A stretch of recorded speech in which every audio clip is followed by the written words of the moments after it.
Get into that conversation I had earlier said on youth and governance, and in studio I have Thorne Barasa. He's a youth and governance advocate. Thank you so much for making time. Thank you very much as well.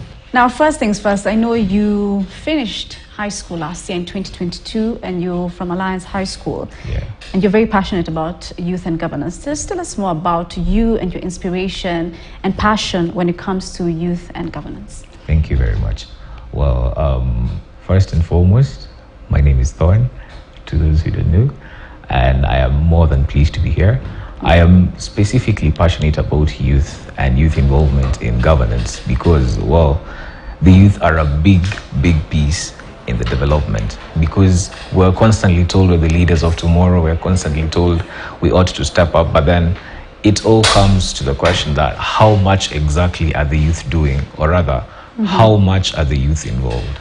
And last week, I was at the People's Dialogue Festival, organized by the Center for Multiparty Democracy.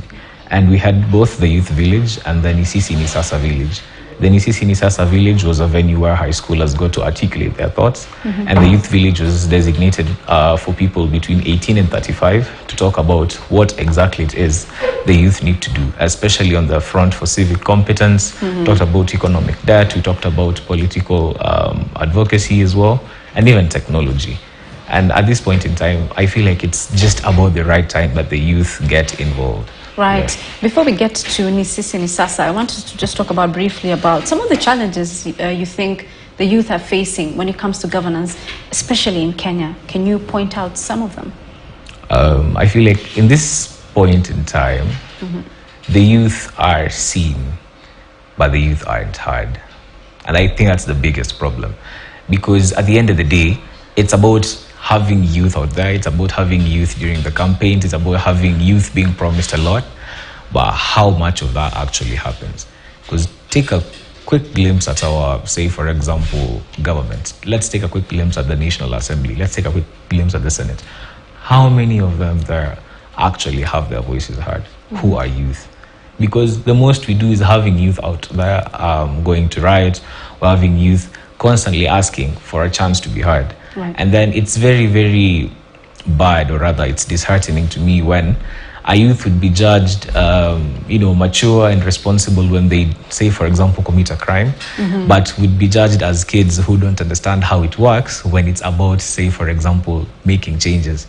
And I feel like the biggest problem is the youth are generally seen but rarely heard. I want to know from your experience, I mean, you just left high school the other day, and I'm sure you've taken part in some of the leadership, conferences and things that have been happening. Yeah. Maybe just give us an example or a scenario where you felt like you're not being heard as a young person.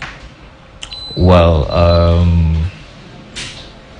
I remember at some point, but this was still when I was still in school, yeah? Right.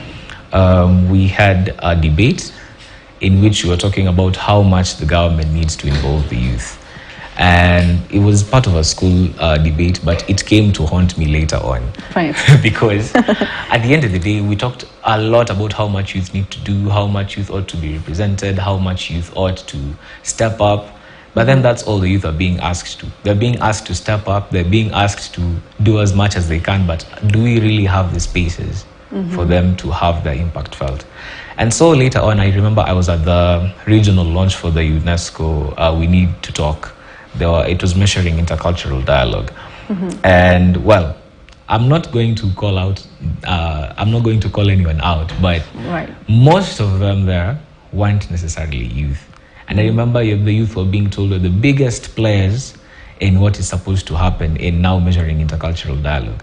However, as a youth, how much exactly are you heard? Because I can imagine that youth, say for example in Marsabit, I can imagine that youth in Wajir. How much are they heard? And for me, it hurts a lot when I see many of the youth going out, many of the youth rioting. It hurts me that I have to watch as some of them even get used by the same people who tell them they ought to be heard. Right. And that's very disheartening. Let's talk about it in a more practical level. Like, for instance, if I could put you in the hotspot now, All right. If you are a leader and you wanted the young people to be heard, like what spaces would you create, or how would you give them an opportunity to actually be heard? One, dialogue. Dialogue is very, very important. And that is why, as I said, I really, really appreciate the Center for Multiparty Democracy for organizing the People's Dialogue Festival, where we got a chance to dialogue. And I am sure each and every single person who was there had their voices heard. And it's not just about having that dialogue happening, say, on national TV, it's also having that happening at our very homes. Right. Therefore, coordinating it with the leaders back at home and now involving them. Because the part is, it's about time we are not told what we're supposed to do. So I'd rather come where the youth are and let us take part in projects, either community projects, development projects, technology projects. Let me involve the youth. Because at the end of the day, as we create more spaces for the youth, even in government, we ought to be doing it practically, rather than us now being told, this is what you ought to do, or rather, this is how it's supposed to go, or this is how it is done. So, majorly, dialogue, because we need to be heard as well. Right. And now taking a more hands-on approach. If we're going for development, if we're going for advocacy, let me be with the youth. Right, let's talk about now rights and rules. Do you think the youth are actually aware of some of the rights they do have? Not on large scale, because other than the fundamental rights and freedoms, I feel like, say for example, our civic rights as youth, not so many people are aware of them. Because you'd walk on the streets and you'd ask a couple of youth, did you vote in the last election? Are you aware of your civic rights? Yeah. And they'd be like, no, not really. And maybe some of them feel like it doesn't really count at the end of the day, right. because that's what most of youth say. There's no reason as to why you should vote, because it doesn't really count. Maybe they vote for their leaders, say the MP, the MCA, and that's okay with them. But majorly, I feel like majorly on the civic rights, the youth are a bit misinformed. Yeah.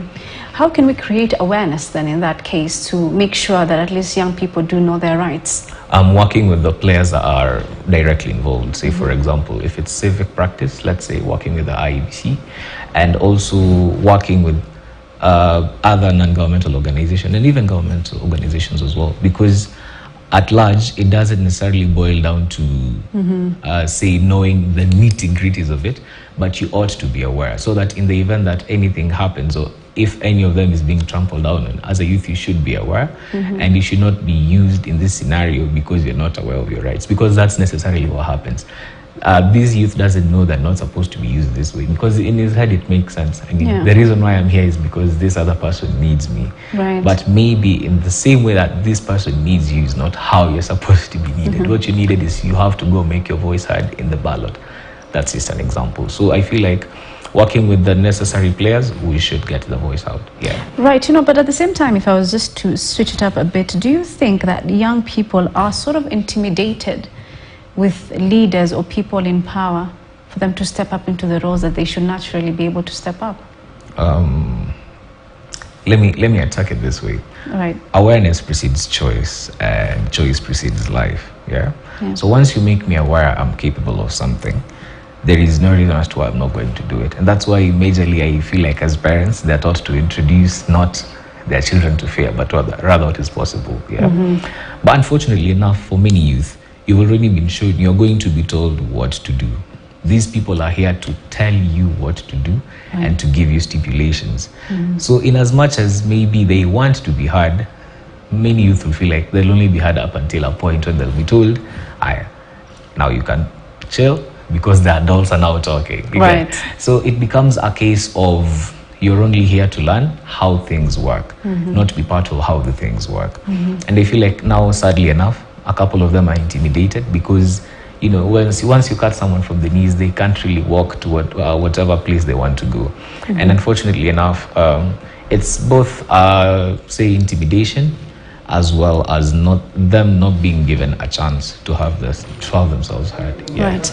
Can we just talk about what examples do you think the current leaders are setting for the youth?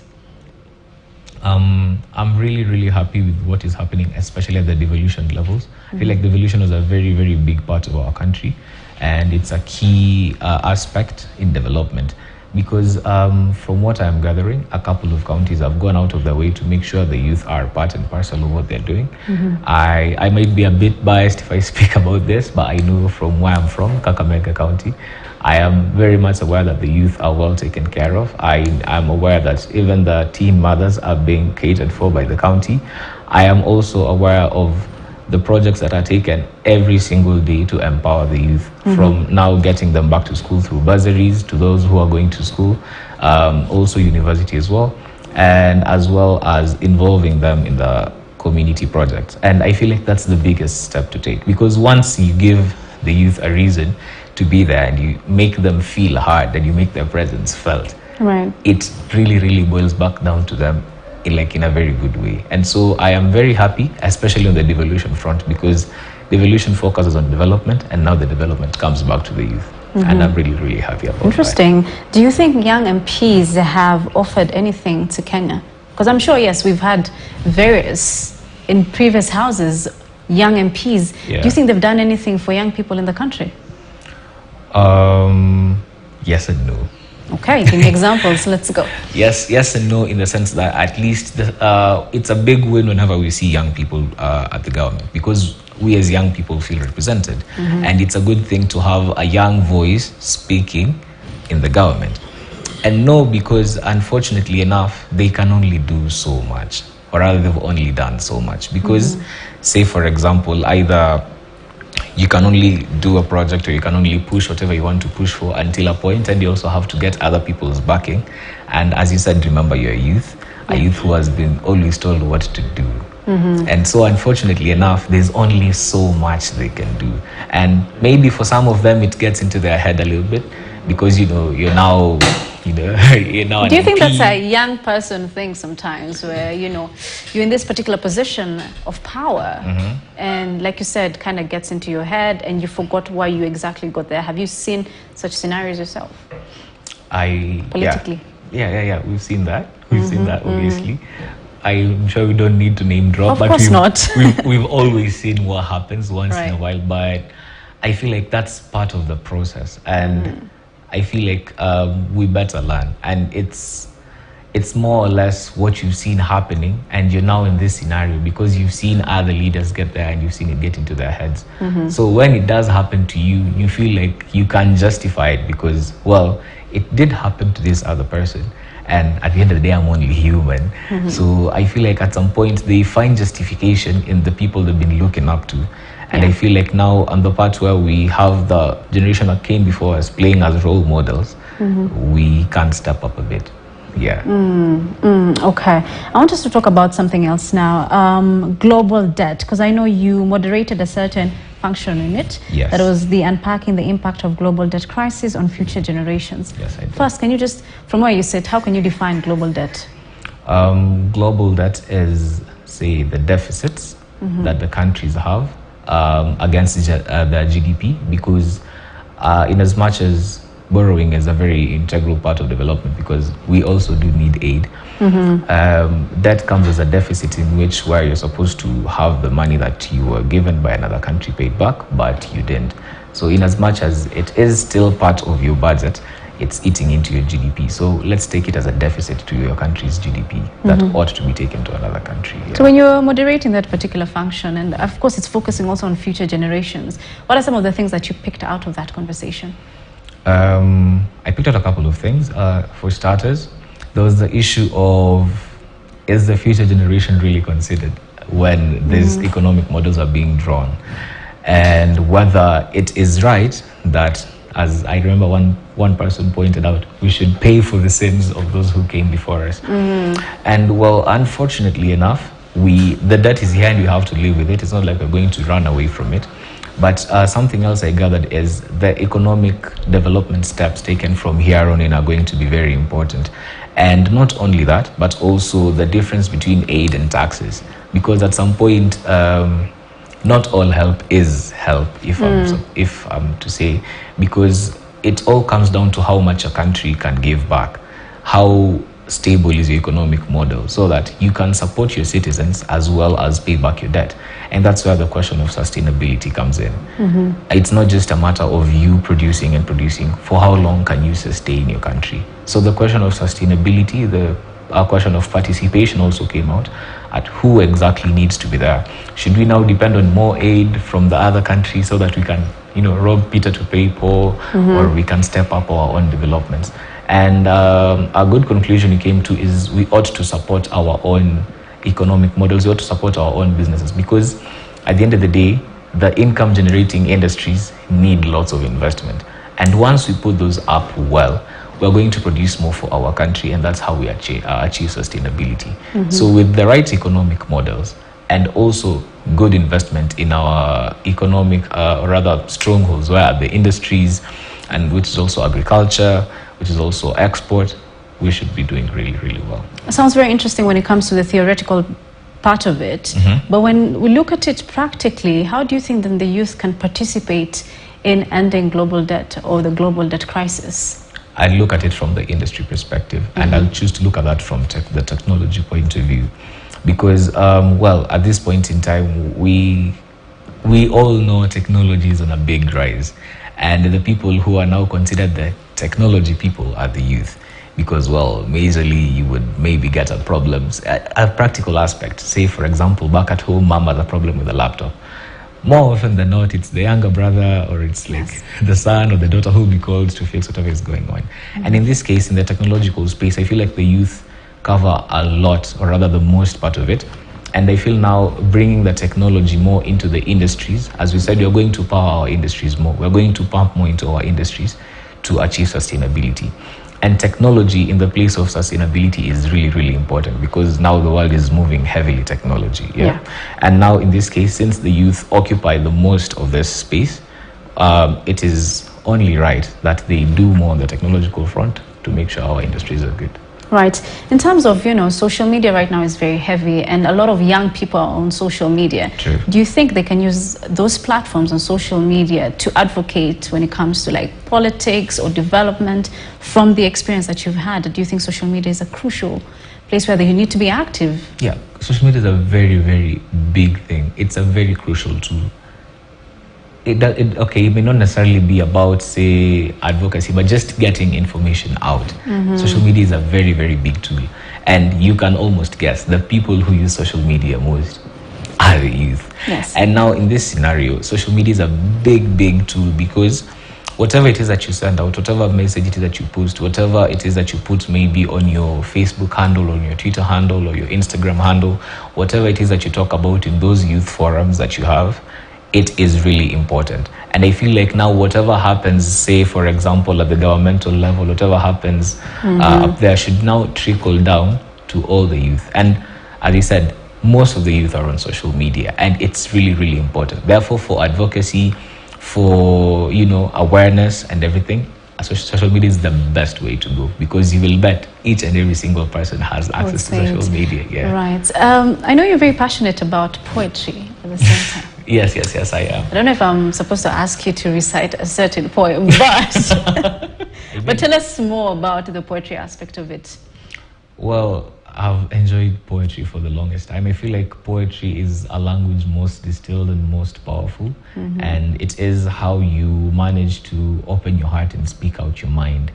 And well, for some people who have had, or rather listened to me debate once in a while when we were back in high school, I really went big on poetry and finished my debates with poetry and all that. And I feel like now in this case, I'd speak from the creative point of view. You see, many of the youth are actually creative. Yes. They're very out there. They're putting up maybe music. They're putting up spoken words. They're putting up even drawings. They're putting up poetry as well.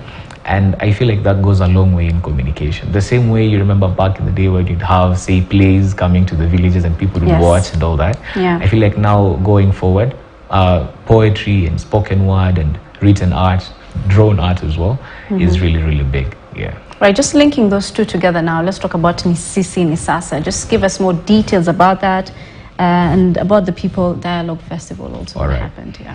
Well, the Sisi Ni Sasa village was the high school village at the People's Dialogue Festival organized by the Center for Multiparty Democracy. It gave the space to high schoolers to tap into their wisdom and to see, or rather for us to see the country through the high schoolers' eyes, because, well, as part of the future generations and who are coming to age and understanding what is happening, you do realize that the young voice is really, really important. And as I said initially, it was majorly based on dialogue, because dialogue is a very, very important part of development. And now in this case, I got a chance to be in charge of that village and to moderate a session on global debt and the impact it has on future generations. And it was a very, very fruitful discussion. Not only that, we also had debates on, or other topics on women inclusion. We had topics on climate action. We had the topic on also civic duty of the youth. And at the end of the day, it was a very, very fruitful discussion, because over the course of the 4 days, we were able to exist all these topics. And we could see that the young people are really, really passionate about their country. They're really passionate that they want to come and they want to make the change. And that's one thing that stuck out, because the slogan for our village was "Nothing about us without us." Interesting. Yeah, and at the end of the day now, the youth, the people gathered, or rather the most the youth were saying is, we want to be part of the change. Because yeah, we'll talk about change every single day, but we want to be part of it. We don't want to be told about it. We don't want to be promised it's coming. We want to be part of it. And I feel like that was the biggest takeaway I take from the entire session. That's very positive. Yeah. I want us to just finally, as we wrap up now, talk about young people who are, let's say, grassroots level, or in, you know, other parts of the country that is not like Nairobi, or where people are having like these kind of conversations. How do you create awareness and empower the young people in those areas? For instance, like even in Kakamega, do you go to young people's organizations, or how does it work for you?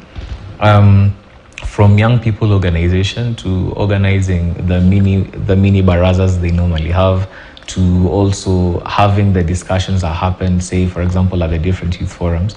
It's really, really important, because I mean, take, for example, you're trying to get the message out and you're trying to organize a small baraza for the youth.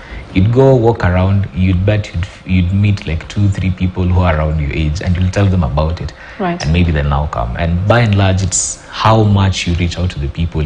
So at the grassroots level, we'd look at maybe, say, our leaders, we'd look at our MCAs as well. We'd like to call upon them to be closer to the youth. Yeah. Because at the end of the day, you'd call the youth for the baraza, you'd call them for a forum, and you would bet they would show up and they're ready to listen. The problem is we need to create more of this. The barazas don't just have to be for the old people, or maybe also be for the young leaders. people. Yeah, it can also be for the young people. Right. Thank you so much. That is Thorne Barasa. He is a youth and governance advocate, just talking to us about how young people can be involved when it comes